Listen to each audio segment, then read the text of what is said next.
क्यों भारत माता, तुम्हारे लोकतंत्र पर होने वाले जुल्म में कोई कमी तो नहीं रह गई? इतने सालों में किसी ने भी कभी भी कहीं भी लोकतंत्र को बचाने की बात करी है?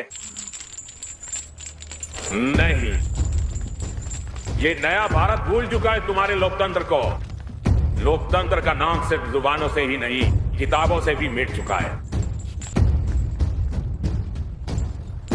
उस वक्त कुछ लोगों के बहादुर संघर्ष की वजह से डेमोक्रेसी को बचा लिया गया देश, लेकिन आज कौन बचाएगा देश को? मीडिया को खरीदा जा चुका है, हर इंस्टीट्यूशन कॉम्प्रोमाइज हो चुका है, ऑपोजिशन लीडर्स का अरेस्ट किया जा चुका है। बचा कौन? बचे हम लोग, देश के लोग। We the people of India, हम हैं आखिरी उम्मीद। जैसे इमरजेंसी के समय में लोगों ने भारी संख्या में अपनी आवाज उठाई थी और उसके बाद जो इलेक्शन हुई उसमें इंदिरा गांधी को हरा दिया था, उसी जज्बे से आज देश की जनता को इस अनडिक्लेयर्ड इमरजेंसी के खिलाफ आवाज उठाने की जरूरत है। अगर आप भारत माता की जय कहते हो तो भारत माता को बचाने के लिए तैयार भी रहो। अगर गांधी जी, भगत सिंह, नेताजी बोस की रिस्पेक्ट करते हो तो उनके जैसा जज्बा भी लेकर आओ। जो आजादी उन्होंने अपना खून पसीना बहाकर दिलवाई है, उस आजादी की रक्षा करना, इंडियन डेमोक्रेसी को बचाना हमारा धर्म है।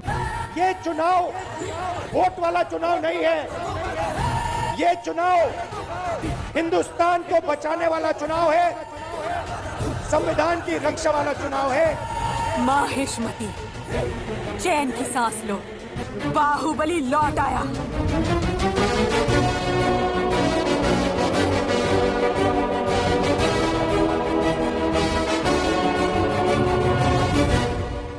ये जो संविधान है हिंदुस्तान की जनता की आवाज है, इसको जिस दिन खत्म कर दिया गया उस दिन यहाँ पे हिंदुस्तान नहीं बचेगा। डेमोक्रेसी खत्म होते ही सब मोदी की जय जयकार करेंगे, डेमोक्रेसी गिरते ही सब मोदी मोदी कहेंगे। अगर आप लोगों ने पूरे दम से वोट नहीं दिया तो इनकी मैच फिक्सिंग कामयाब हो जाएगी, और जिस दिन मैच फिक्सिंग कामयाब हो गई उस दिन आपका संविधान, हमारा संविधान खत्म हो जाएगा।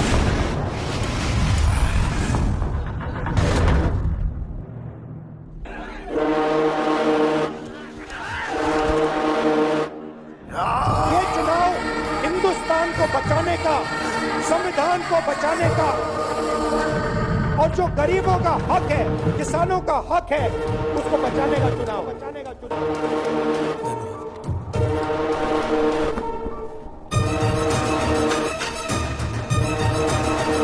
राहुल गांधी, राहुल गांधी, राहुल गांधी, राहुल गांधी जिंदाबाद।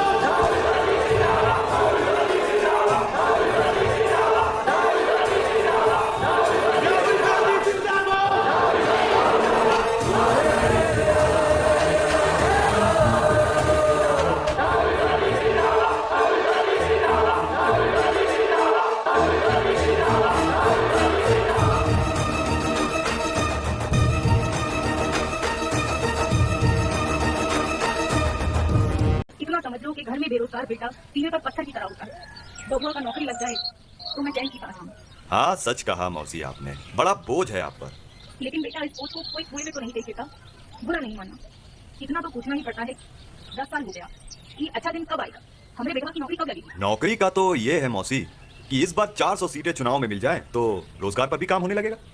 तो क्या अभी तक कुछ भी काम नहीं हुआ? नहीं नहीं, ये मैंने कब कहा मौसी, काम तो बहुत हुआ है, लेकिन गोदी मीडिया और विज्ञापनों में ही दिखता है, हकीकत में होना अभी बाकी है। तो क्या घोटाला करता है? छी छी छी छी मौसी, मोदी और घोटाला ना ना, वो तो बहुत ही साफ सुथरा और ईमानदार नेता है। लेकिन मौसी एक बार फेंकने लग जाए ना, फिर सच और झूठ का कहां होश रहता है। माइक पकड़ के खड़ा कर दिया किसी ने झूठ बोलने, अब इसमें बेचारे मोदी जी का क्या दोष है? मैं आज आपके आशीर्वाद मांगने आया हूँ। फिर से आ गए रे बाबा, इधर जहर खाने का पैसा नहीं है तो जा रे। 5 साल मुझे मौका दीजिए, फिर देखिए। बकवास कराइए, हमें रोड पे ले आया, अभी जेल में डालेगा क्या पत्थर तोड़ने के लिए? आप मुझे 60 महीने दीजिए, 60 महीने मैं आपको सुख चैन की जिंदगी दूंगा, ये वादा करने आया हूँ भाई। ये शर्म नहीं आता है? ये तेरा वजह से मेरा आत्महत्या करने का टाइम आ गया है। मित्रों, मैं बचपन में चाय बेचता था। तो अब क्या धोती बेचेगा मेरा? ठीक कहते हो बेटा, घोटालेबाज वो, वसूली करने वाला वो, लेकिन उसका कोई दोष नहीं। मौसी आप तो मेरे दोस्त मोदी को गलत समझ रहे। अरे इस बार वोट देकर 400 पार तो करवाइए, ये बेरोजगारी और महंगाई की प्रॉब्लम 2 दिन में खत्म हो जाएगी। पापा ने पापा में नौकरी क्यों नहीं देते?